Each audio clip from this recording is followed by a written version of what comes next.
Imagine, if you will, a creature that acts as a mirror. Not a physical mirror, but a mirror for our own intelligence, our own assumptions, and really our understanding of the history of life on Earth. That's a great way to put it. And I'm not talking about some mythical shapeshifter. I'm talking about a pile of old bones. It really is the ultimate shapeshifter of the fossil record, though. I mean, Wow. if you took a snapshot of how scientists visualized this animal in, say, 1830, Okay. then you took another in 1850, then another around 1900, and then you look at it today. You'd think they were completely different animals. You would swear you were looking at 4, maybe 5 completely different species. It's an incredible transformation. We've had the giant sluggish lizard model. We've had the horned rhinoceros-like elephant. The Crystal Palace version. Then the Godzilla-style kangaroo tripod dragging its tail. And now we have the modern version, the all-terrain vehicle of the Cretaceous. The ultimate herbivore. We are talking, of course, about the Iguanodon. The one and only. And it's so fascinating because Iguanodon isn't just another dinosaur. It is, in many ways, the dinosaur. It's the barometer for the entire field of paleontology. Right, because if you want to know what humans thought about dinosaurs at any specific point in the last 200 years, you just have to look at how they were drawing Iguanodon. Exactly. It tracks the evolution of our science perfectly. From the early days of, giant lizards. Which was a total guess. A complete shot in the dark, really. Then it moved to the slow, cold-blooded reptiles of the mid-20th century. And finally to the active, dynamic, successful animals we know they were today. And it's historically heavy, too. I mean, this is foundational stuff. Mm-hmm. Along with Megalosaurus and Hylaeosaurus, this was one of the original 3 genera used to define the very word Dinosauria. That's right. Before Iguanodon and the others, the word dinosaur literally didn't exist. It is the foundation upon which the entire house was built. So our mission for this deep dive is pretty clear. We're going to unpack the 200-year-old cold case of this animal. We're going to look at the myths. Oh, there are so many myths. Like that famous horn on the nose that wasn't a horn at all. We're going to descend into a Belgian coal mine to visit a dinosaur graveyard. And we're going to figure out how this so-called cow of the Cretaceous actually lived. And I'll tell you, calling it a cow is really selling it short. This thing was an evolutionary masterpiece. So let's start at the beginning. And in paleontology, the beginning is usually just a scrap, a fragment. It almost always is. In this case, it's a tooth. Take us back. We're in Sussex, England, the 1820s. What does the world look like scientifically? The 1820s. This is a time when the concept of deep time is just barely starting to form. People are finding fossils, sure. They find big bones in quarries. But the framework isn't there yet. So they don't know what they're looking at. Not really. If you found a massive thigh bone, you'd probably say it was an elephant brought by the Romans, or maybe A giant human. a giant human from the Bible, Goliath's cousin or something. That was a very common explanation. The idea of extinct worlds of giant reptiles just wasn't in the public consciousness. And into this world steps Gideon Mantell. Gideon Mantell. He's a fascinating character. He's a country doctor, a general practitioner in Lewes, Sussex. Not a formal academic. So his day job is riding around on horseback, visiting patients. Exactly, delivering babies, setting bones. But his real passion, the thing that keeps him up at night, is geology. He is obsessed with the rocks of the Weald. He collects everything. And there's a famous story about the discovery of Iguanodon. I feel like I read this in every dinosaur book I had as a kid. The Legend of Marianne Mantell. Ah, yes. The legend. It's a beautiful vignette, isn't it? It's perfect. The story goes that in the summer of 1822, Gideon is visiting a patient. His wife, Marianne, accompanies him. While he is inside the house tending to the sick, she is wandering down the lane, kicking at a pile of road metal. Just stones used to patch the road. Right. And she spots something shiny, something different. She sees a strange shape in the sandstone. She picks it up, shows it to Gideon when he comes out, and he realizes it's a fossil tooth unlike anything he's ever seen. It's the perfect behind every great man story. It gives her the credit for this world-changing discovery. But we have to be the buzzkills today. Is it true? It's It's complicated. It's likely a myth, or at least a highly romanticized version of events. So he made it up. Well, Mantell himself was very inconsistent about it. In his early writings, say around 1827 and 1833, he stated that Marianne found them. He gives her the credit. Okay. But much later, in 1851, shortly before he died, he explicitly wrote in a book that he found them himself. The classic retraction. Actually, it was me all along. Right. And, historians who have looked into his medical practice note that doctors in the 1820s almost never took their wives on patient calls. It just wasn't done. It would have been unprofessional. Highly. So the whole premise of the story is a bit shaky. So where did the teeth actually come from? What's the more likely scenario? It's quite possible Gideon found them himself on one of his rides. Or, and this is very common, he bought them from the quarrymen.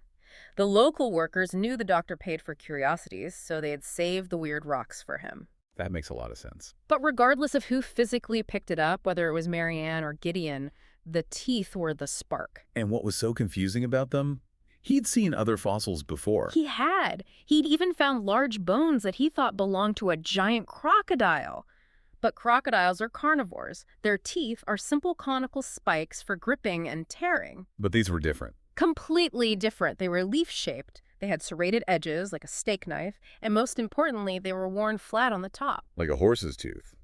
Or a cow's. Exactly, or a cow's. They were grinding teeth, and in 1822, that was a paradox. Why? Because everyone knew that modern reptiles, lizards, iguanas, crocodiles were meat eaters or bug eaters. The idea of a reptile that was an herbivore, that didn't fit the accepted model, and the idea of a giant reptile that ate plants, that was just impossible to them. So he knows he has something revolutionary. He takes these teeth to the experts. The Royal Society in London. He does. He presents them in 1822, and he gets absolutely stonewalled, just shut down. Who were the gatekeepers at the time? Who was he up against? The biggest names in the business. First, William Buckland. He's an eccentric genius at Oxford, a giant in the field. He looks at the teeth and dismisses them. What does he say they are? He says they are fish teeth. Fish teeth? Really? To be fair, some fish do have grinding teeth for crushing coral or shells, but it was a very dismissive categorization. It was basically saying, this isn't interesting. And then it gets worse. It gets much worse. Charles Lyell, who would go on to be the father of modern geology, takes the teeth to Paris to show them to Georges Cuvier. And for those who don't know, Cuvier is basically the god of anatomy at this point. He is the Napoleon of science. The man is a legend. He can supposedly look at a single bone and reconstruct an entire animal. He's never wrong. So what does the great Cuvier say? Cuvier looks at these teeth and says, these are the upper incisors of a rhinoceros. A rhino. So he thinks Mantell has found a mammal. A tertiary mammal, to be specific, something relatively recent in geological terms. He assumes the teeth must have been from a younger rock layer and just got mixed into the older Cretaceous stuff by accident. That must have been devastating for Mantell. He's just a country doctor, and the world's leading scientist is telling him, stick to medicine, kid. You found a rhino tooth. It was crushing. I mean, can you imagine? But this is where Mantell's stubbornness or his genius saves the day. He knew the geology. He knew those teeth came from the Tilgate Forest sandstone, which is ancient. It's from the age of reptiles. No rhinos back then. Absolutely no mammals back then, certainly not rhinos. So he refused to accept Cuvier's verdict. He kept digging. And eventually Cuvier comes around. He does. And this is a mark of a true scientist. In 1824, Mantell sends more specimens, better ones. Cuvier takes a second look, sees the wear patterns, realizes his mistake, and he writes a letter to Mantell. What does it say? It says essentially, you were right, I was wrong. He admits that these are reptilian and that they must belong to a previously unknown type of giant herbivore. That letter must have been framed on Mantell's wall. It was his ticket to legitimacy. It validated everything, but he still had a problem. He knew it was a giant herbivore reptile, but he didn't know what it looked like. He had no model, no blueprint. And this leads to that famous, the aha moment at the Royal College of Surgeons. The breakthrough. It's September 1824. Mantell is in London searching through the vast collections of skeletons, trying to find a modern analog, a match. He's looking at lizards, crocodiles, turtles. Nothing matches. He's about to give up. And then someone taps him on the shoulder. Enter the unsung hero, Samuel Stutchbury.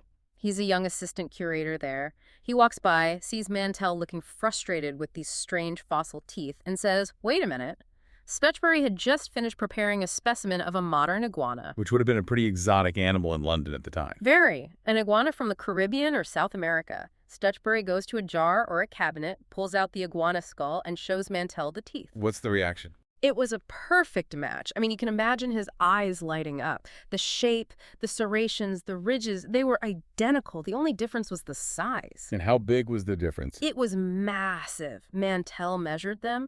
The fossil teeth were 20 times larger than the iguana teeth. So he does the math right there on the spot. He does the scaling. It's simple reasoning. If a modern iguana is, say, 3 or 4 feet long, and this animal is 20 times bigger, then the animal must be 60 to 80 feet long. that was the image. A colossal, 80-foot-long super iguana stalking the English countryside. It's terrifying. And because of that incredible resemblance, he needed a name. He toyed with Iguanosaurus, right? He did. Iguana lizard. Which, if you translate iguana, which comes from the Arawak word iguana for lizard, basically means lizard. A bit redundant. A little on the nose. His friend William Conybeare, who was a clergyman and also a geologist, suggested something more elegant. He proposed iguanoids, which means iguana-like, or iguanodon. Iguana tooth. Iguana tooth. And iguanodon just rolls off the tongue better, doesn't it? It does. It has a ring to it. It does. And on February 10, 1825, Mantell formally published the paper. Iguanodon became the second dinosaur ever named, just after Buckland's Megalosaurus. But again, to be clear, they aren't calling them dinosaurs yet. No, not at all. To them, they are just saurians, giant lizards. The concept of dinosauria hasn't been invented. So Mantell has his name, he has his teeth, he has his 80-foot lizard, but then he finds the Maidstone specimen. And this is where the most famous myth of Iguanodon is born. The Maidstone slab. This is a game changer. It's found in 1834 in a quarry in Kent. The owner of the quarry had it blown up with gunpowder, unfortunately. When? Why? Just to get at the rock. Fossils were a nuisance, but Mantell managed to collect the pieces. When he puzzled them back together, he had the most complete skeleton of a large dinosaur seen anywhere in the world up to that date. It had limbs, ribs, vertebrae. Yeah. Real bones. It had a lot of the puzzle pieces, and somewhere in the middle of this jumbled block, there was a spike. A single, conical, bony spike. Now, Mantell is still operating on the super iguana theory. That's his only reference point. So he looks at his modern iguana skull, specifically the rhinoceros iguana, Cyclura cornuta. What does it have on its nose? A little horn, a bump. A small, bony tubercle, a bump. So for Mantell, the logical deduction is simple. The big spike goes on the nose of his big iguana. It makes perfect sense if you assume the animal is just a scaled-up lizard. It's a completely reasonable conclusion. Completely. He placed that horn on the snout, and for the next 50 years, every drawing, every model, every scientific thought about Iguanodon featured that unicorn horn. It's such a cool image, though, the giant horned lizard. It is. But the image was about to be completely demolished. We leave the era of the lizard and enter the era of the elephant. And this shift is driven by one man, Sir Richard Owen. The villain of the piece. Or is that unfair? Let's say. The heavy-handed architect. Owen was a genius, make no mistake, a brilliant anatomist, but he was also arrogant, politically savvy, and deeply religious. This is the 1840s. Darwin hasn't published on the origin of species yet, but ideas of evolution, what they called transmutation, were circulating. The idea that simple animals could turn into complex ones over time. Exactly. Owen hated that idea. He believed in a divinely created hierarchy of life. He wanted to show that these ancient reptiles were not primitive ancestors of modern lizards. He wanted to show they were distinct, advanced, perfect creations in their own right. So how does he use Iguanodon to do that? To fight this war against transmutationism? He rebrands them. In 1842, he coins the term Dinosauria, terrible lizards or fearfully great lizards, and he lumps Iguanodon, Megalosaurus, and Hylaeosaurus into this new exclusive group, but he changes their shape entirely. He takes away the sprawling lizard look. Completely. He argues that because they were so big, and he actually scaled them down from Mantell's 80 feet to about 30 feet, but made them much, much bulkier, they must have had a more advanced mammal-like metabolism and posture. So he reconstructed them as pachyderms. Tachyderms. Yeah. Like elephants and rhinos. Yes. Heavy, four-legged, with pillar-like legs held directly under the body. Thick skin, squat bodies. He basically built a reptile skin covering over a rhinoceros skeleton, and of course he kept Mantell's nose horn. It fit the rhino look perfectly. And this brings us to the Crystal Palace. because Owen didn't just write papers. He built a theme park. The world's first dinosaur park. It's an incredible story. It's in Sydenham Hill, South London, starting in 1852. After the Great Exhibition, the Crystal Palace building was moved there, and the company commissioned Benjamin Waterhouse Hawkins, a brilliant sculptor, to build life-size models of these antediluvian beasts. And Owen was the scientific consultant. Owen directed every single detail. They're still there. You can go see them today. They are. A bit weathered, but they're there. And you'll see the iguanodons. There are two of them. One is standing, one is resting on its belly. And they look like giant, scaly bulldogs. They are massive, lumbering, rhino-like tanks. And the confidence of these Victorian scientists, they were so sure they were right that they held a party inside one of the models. The dinner in the Iguanodon, this is legendary stuff. It's New Year's Eve, 1853. The mold for the standing Iguanodon was finished, but they hadn't poured the concrete yet, so it was a giant hollow shell. So they just set up a table inside. Literally inside the belly of the beast. Owen, the guest of honor, sits at the head of the table, which is physically located up inside the dinosaur's head, and 20 other prominent men of science and the press sit down the length of the body. Wait, 20 people? Was it that big? It was tight. Some reports say 21 people. They had to sit very close. But can you imagine the scene? It's dark. It's illuminated by lanterns. They are in formal Victorian evening wear, tailcoats, cravats. And they're eating a multi-course meal inside a dinosaur. Raising a toast to the Queen and to Professor Owen. It was a PR masterstroke. It was a declaration to the public. We have conquered the past. We know exactly what these things were. Little did they know they were eating dinner inside a magnificent mistake. A truly magnificent mistake. Because while Owen was dining in London, the real Iguanodon was waiting to be found. And it wasn't in a forest or a quarry. It was deep, deep underground. So let's go to Belgium. The year is 1878. We're in the village of Bernissart, right near the French border. This is coal country. The Industrial Revolution is hungry for fuel. We're at the Sandbarb Colliery. And how deep are we talking? We are 322 meters down. That's over 1,000 feet. So this is dark, damp, dangerous work. Extremely. Two miners, Jules Créter and Alphonse Blanchard, are following a coal seam called the Luron seam. Suddenly, the coal just runs out. They hit a pocket of clay.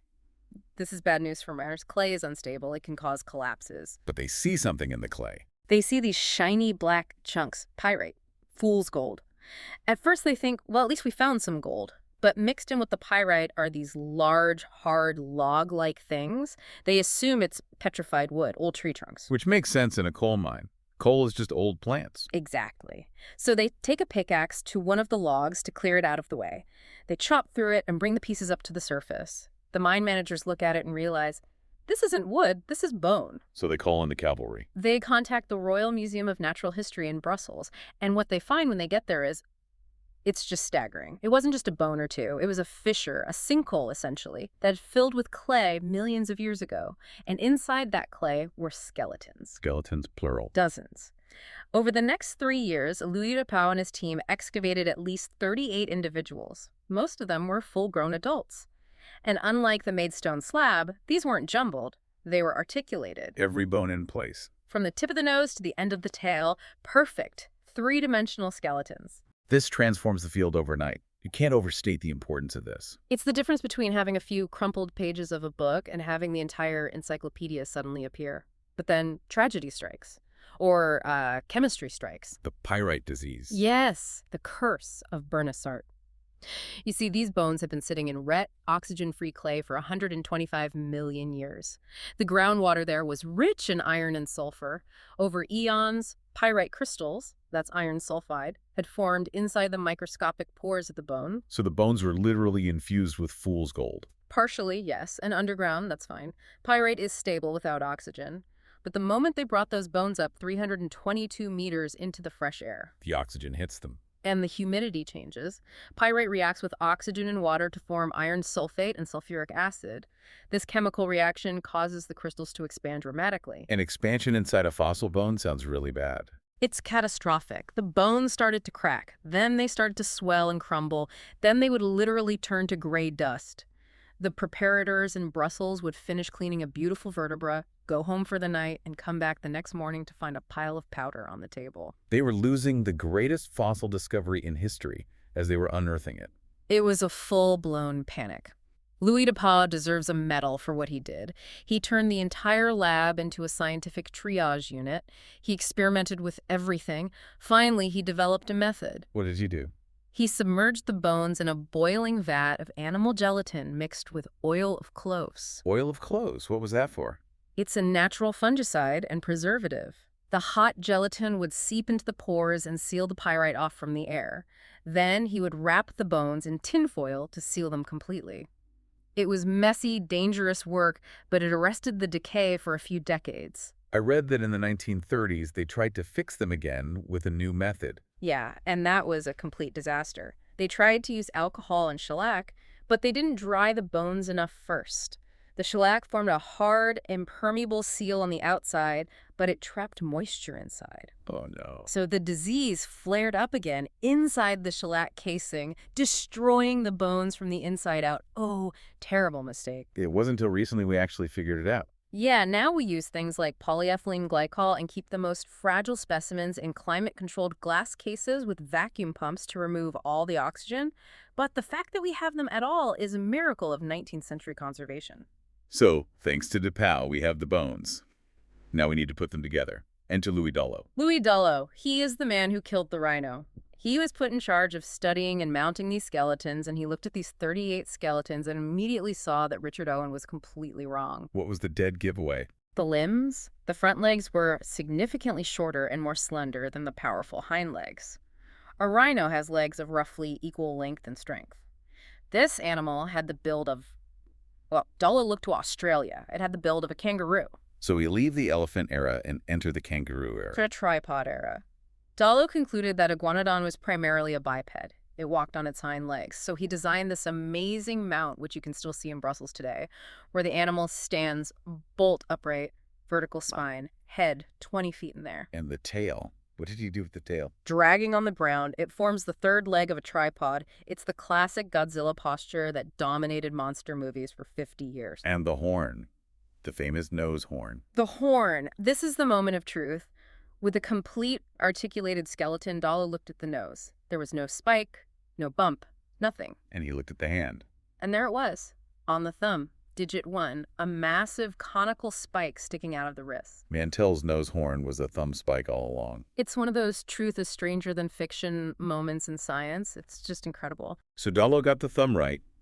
He corrected the biggest mistake. He got the bipedalism partially right. But he got the tail wrong. He got the tail very wrong, and this is the controversial part. He probably knew it.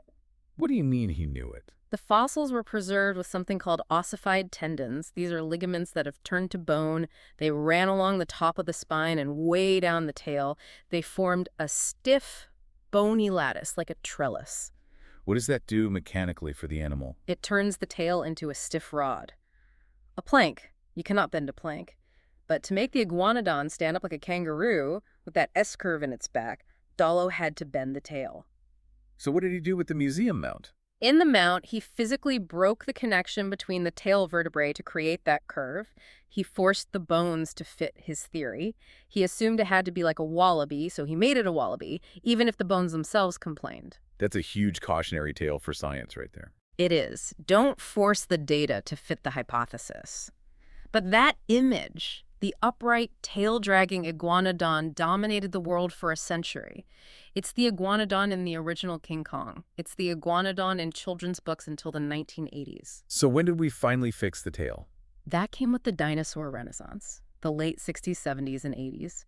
Scientists like John Ostrom and Robert Baker started arguing that dinosaurs were active and dynamic, not sluggish lizards. And a paleontologist named David Norman took a fresh look at the Bernissart specimens. And Norman said, unbreak the tail. Essentially, he realized that the stiff tail acted as a counterbalance. Think of it like a seesaw. The hips are the fulcrum. The heavy tail on one side balances the heavy chest and head on the other. This means the animal held its body horizontally. A flat back, parallel to the ground. Right. No dragging the tail. That would be physically impossible with those tendons locking the vertebrae together. The tail was held straight out behind it. And this must have completely changed how we viewed its movement. Completely. And Norman also did a really deep dive into the hands. And this brings us to our modern view. The Swiss Army knife hand. I love this description, because the hand of Iguanodon is just plain weird. It's not like anything alive today. It's a specialized multi-tool. It's fantastic. Let's break it down digit by digit. Okay, digit 1. The thumb. The spike. Originally the nose horn, we now know it sits on the wrist and it probably pointed inward and sideways. What is it for? Opening cans. The can opener theory was actually proposed that it was for breaking open tough seeds or fruit. But the biomechanics, the way the muscles would have worked, strongly suggest it was a weapon. A shiv. A stiletto. A close-quarters defensive weapon. If a predator, say a neovenator or a baryonyx attacks, Iguanodon can use that spike to inflict a devastating puncture wound. Aim for the eyes, the neck, the soft belly. It wasn't a slashing weapon, it was a stabbing weapon. That is brutal. Okay, digits 2, 3, and 4. The middle fingers. These are the strangest fingers in the dinosaur world. They are grouped together, they are really robust, and the claws aren't sharp hooks like you'd expect. They are flattened and hoof-like. Hose on fingers. That's bizarre. Exactly. And the wrist bones are all interlocked so they can't rotate or flex much. This means these 3 middle fingers were designed for one thing, to bear weight. Iguanodon walked on its hands. So it wasn't a biped after all. It was what we call a facultative biped. This is the all-terrain vehicle concept. When it was grazing or just moving slowly, it was a quadruped. It walked on all fours on those 3 middle fingers. Okay. But because the front legs were shorter than the back legs, if it needed to run or if it needed to reach high leaves on a tree, it could shift its weight back and stand up running on its hind legs. That is incredibly versatile. It's the best of both worlds. It has the stability of a quadruped for low browsing and the reach and potential speed of a biped when it needed it. Okay, so that just leaves digit 5. Yeah. The pinky. The pinky is the odd one out. It hangs off to the side of the weight-bearing hoof. It's long, it's slender, and it has extra joints that make it very flexible. Prehensile. Could it grab things? Effectively, yes. While the thumb stabs and the middle fingers walk, the pinky grabs. It could wrap around branches and pull vegetation toward the mouth. Stab, walk, grab. 3 distinct functions in one hand. It's evolutionary genius. It explains why Iguanodon and its relatives were so incredibly successful for so long. They could handle almost any situation. Let's talk about the mouth. Because if you're a giant herbivore, your main job is eating. And Iguanodon had a very high-tech way of chewing. It did, and this goes back to that old reptiles don't chew bias. Mammals chew by moving their jaw side to side like a cow or in a rotary motion. Most reptile jaws just hinge open and shut. So how do you grind tough plants with a simple hinge? You invent something called pleurokinesis. Unpack that word for us. Pleurokinesis, it means side movement. The upper jaw bones of Iguanodon, the maxillae, weren't fused solid to the rest of the skull. They had a mobile joint connecting them. The upper jaw was mobile. It could flex. When Iguanodon bit down, the pressure of the lower teeth hitting the upper teeth forced the upper jaw bones to bow outwards, away from the skull. So its head got wider as it chewed. The cheeks pushed out just a little. As the upper teeth slid outward, they would grind against the inner surface of the lower teeth. It created a powerful shearing and grinding action without the lower jaw needing to dislocate or move side to side. That is wild, a flexing skull. It was a very efficient way to process very tough vegetation. We're talking horsetails, cycads, conifers, things that would be really hard to break down otherwise. And this brings us to the gardener theory of their ecological role. I love this one. The idea that Iguanodon changed the world just by eating. Think about the early Cretaceous landscape. The world is dominated by gymnosperms. These are slow-growing plants like conifers, ferns, and cycads. Then Iguanodon appears in huge numbers. It's a low browser. It's a super efficient lawnmower. It clears the brush. It devastates the slow-growing plants at ground level. By constantly clearing that understory, it creates a disturbance. And who loves a disturbed environment? Weeds. Fast-growing, opportunistic plants. Exactly. And who are the new kids on the block in the Cretaceous, botanically speaking? Angiosperms. Flowering plants. They are the fast-growing weeds of the dinosaur era. There is a very strong hypothesis that the intense grazing pressure from huge herds of Iguanodon and its relatives helped clear the way for the evolutionary explosion of flowering plants. So we might have roses and apple trees today because Iguanodon ate all the ferns. It's a distinct possibility. They were ecosystem engineers on a massive scale. We've talked about the animal itself. Let's talk about the family tree. Because for a long time, it seems like if you found a generic big herbivore bone, you just slap the label Iguanodon on it. Ah, the wastebasket taxon. A classic problem in paleontology. Explain that term. It's exactly what it sounds like. In taxonomy, sometimes you have a genus that becomes a dumping ground for poorly understood fossils. For over a century, if you found a big ornithopod, a bird-hipped dinosaur, that wasn't clearly something else, scientists would just say, looks kind of like an iguanodon. Let's call it iguanodon. So we ended up with Iguanodon in England, Iguanodon in America, Iguanodon in Mongolia. It was a mess. It created this illusion of a single globe-trotting genus, but it obscured the real diversity. In the early 2000s, researchers started the Great Cleanup. They went back and looked at all these supposed iguanodon species and realized most of them were completely different animals. So they broke them up into new genera. Yes. The American one from South Dakota became Dacotodon. The lighter English one became Mantellosaurus. Others became Beryllium or Hypsilospinus. The wastebasket was finally being sorted out. And what happened to the original, the very first tooth that Mantell found? This is the ultimate irony.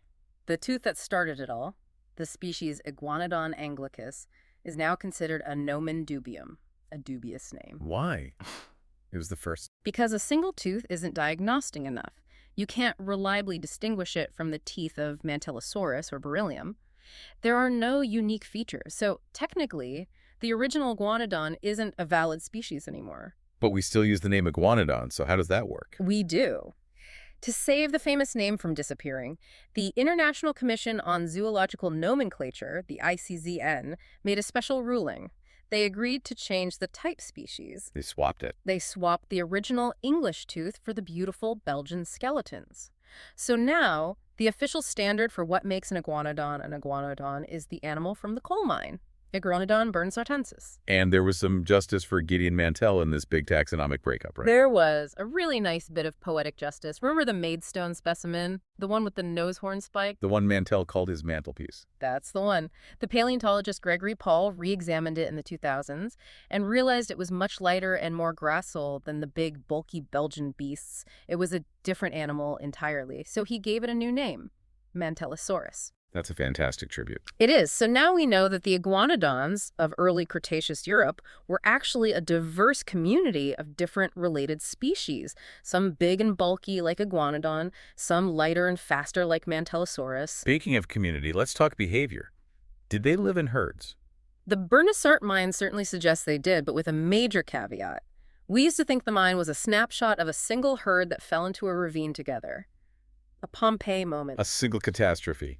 And now, more detailed geological analysis suggests it might have been an accumulation over a longer period of time, maybe a few years, maybe decades. It could have been a treacherous marsh where animals got stuck periodically, or a river bend where carcasses washed up after floods. So the mine itself doesn't prove they walked together in life. but the footprints do. The footprints are the smoking gun. We have trackway sites, especially in Germany and England, where you see the tracks of multiple animals of the same species, all walking side by side in the same direction at the same speed. That is definitive herding behavior. And those footprints connect us all the way back to the start, the pre-dinosaur era of discovery, the giant birds. Right. It all comes full circle. In the early 1800s, before Mantell even found his tooth, people were finding these massive three-toed tracks in the sandstone of the Weald. They look like giant turkey tracks, but, 20 inches wide. They thought they were made by giant biblical ravens. Or other monstrous birds sent by Noah during the flood. It wasn't until we found a complete iguanodon foot skeleton that we realized. Iguanodon walked on its toes, what we call digitigrade, just like a bird. The 3 weight-bearing toes matched the tracks perfectly. It's amazing how every single piece of evidence, the teeth, the spike, the tracks, the bones, was misunderstood at first and then clarified later. That's the theme of this whole story. It's a 200-year-long process of correction. So let's talk pop culture. Iguanodon is everywhere, even if people don't always realize it. It's the everyman dinosaur. It's not as flashy as a T-Rex or as weird as a Triceratops. It's the solid, reliable citizen of the Mesozoic. It inspired Godzilla. The original Japanese Godzilla design from 1954 was a mashup. They took the scales and plates of a Stegosaurus, the head of a T-Rex, but the body and posture, that upright tripod stance, the heavy thighs, the dragging tail, that was pure Louis Dollo Iguanodon. And Disney's Dinosaur, the movie with the main character, Aladar. A great depiction, actually, for its time. Aladar. They gave him lips so he could talk, which is scientifically debatable. A little bit. But they captured the bulk, they captured the use of the thumb spike for defense, and they really captured the idea of them moving in large social herds. And you can't forget Arthur Conan Doyle. the lost world. Absolutely not. You can't have a Victorian dinosaur story without Iguanodon. It represents that initial thrilling discovery of a lost prehistoric world. So as we wrap up this deep dive, what is the big takeaway? Why does Iguanodon matter more than just being a cool skeleton in a museum? I think Iguanodon teaches us humility. It teaches us that science is not a destination. It's a process. It's a verb, not a noun. We're never done. We never have the final answer. We're never done. Gideon Mantell wasn't stupid for putting the horn on the nose. He was using the best comparative anatomy he had available to him. Richard Owen wasn't stupid for making them elephants. He was correctly interpreting the immense mass of the bones. Louis Dollo wasn't stupid for creating the kangaroo pose. He was reacting to the limb ratios. They were all right based on the evidence they had until they were wrong. Exactly. And today, with our all-terrain vehicle, Swiss Army hand Iguanodon, we feel very confident. We think we've got it figured out. But are we right? Maybe. Or maybe in 50 years, a new scanner will reveal they had feathers on their back, or a colorful dewlap, or that the prehensile pinky finger was used for something we haven't even guessed. And that's the joy of it, the journey of the thumb spike, from a nose horn on a concrete elephant to a defensive weapon on a dynamic horizontal walker. That journey is the perfect metaphor for human curiosity. We guess, we test, we fail, and we correct. And Iguanodon has been with us for every single step of that 200-year journey, from a country doctor on horseback to the synchrotron particle accelerators we use today. And it will probably be with us for the next 200, teaching us new things. Well, next time you see a picture of an Iguanodon, don't just see a dinosaur. See a history lesson. See a detective story. And definitely keep an eye on that thumb. And be very glad you aren't a cycad plant in the early Cretaceous. Exactly. Thanks for diving deep with us today. Keep asking questions. Keep digging. Stay curious.